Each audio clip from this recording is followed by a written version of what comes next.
Untuk mengatasi kegagalan pasar seperti asymmetric information, kekuatan monopoli, eksternalitas, dan barang publik, maka peran pemerintah sangat diperlukan dalam perekonomian suatu negara. Penanganan ini dapat dilakukan dalam bentuk intervensi secara langsung maupun tidak langsung.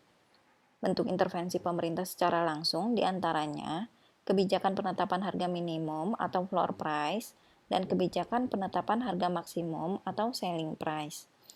Sedangkan bentuk intervensi tidak langsung berupa kebijakan penetapan pajak dan pemberian subsidi.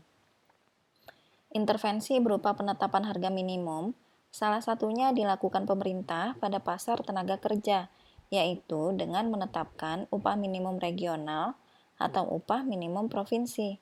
Kita lihat bagaimana dampak kebijakan pemerintah ini terhadap kesejahteraan masyarakat. Tanpa intervensi pemerintah, pasar tenaga kerja akan mencapai equilibrium pada tingkat upah W0 dan jumlah tenaga kerja L0. Misalkan, pemerintah menetapkan upah minimum di atas equilibrium, yaitu di W-min. Perusahaan tidak diizinkan membayar upah tenaga kerja kurang dari W-min. Kebijakan tersebut akan berpengaruh terhadap pasar. Perlu kita ingat kembali, kebijakan floor price atau harga minimum bersifat mengikat jika ditetapkan di atas harga equilibrium karena akan menyebabkan harga equilibrium gagal tercapai. Karena penetapan upah yang lebih tinggi oleh pemerintah, upah tenaga kerja mengalami kenaikan.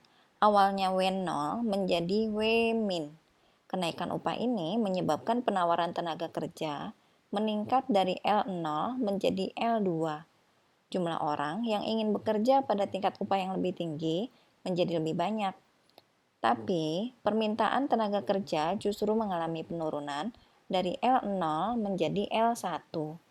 Tingkat upah yang lebih tinggi menyebabkan perusahaan memilih untuk mengurangi tenaga kerja yang dipekerjakan. Dampaknya, pengangguran bertambah sebesar L2 dikurangi L1. Bagaimana dampak kebijakan harga minimum ini terhadap kesejahteraan masyarakat? Kenaikan upah menyebabkan perusahaan mengalami penurunan surplus sebesar area A dan B.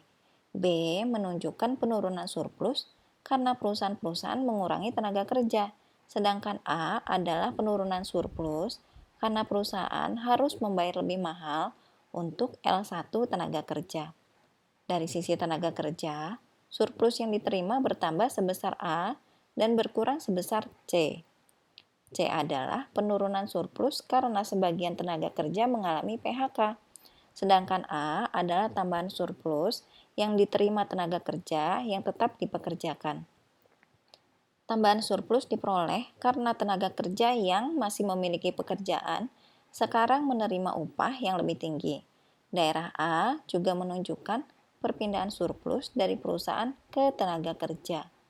Karena surplus perusahaan berkurang sebesar area A dan B, surplus tenaga kerja bertambah sebesar A, tapi berkurang sebesar C, maka total surplus berkurang sebesar B dan C. B dan C kita sebut sebagai area deadweight loss, yaitu surplus yang hilang atau penurunan surplus perusahaan dan tenaga kerja akibat output pasar tidak efisien. Adanya DWL menunjukkan ketidakefisienan pasar.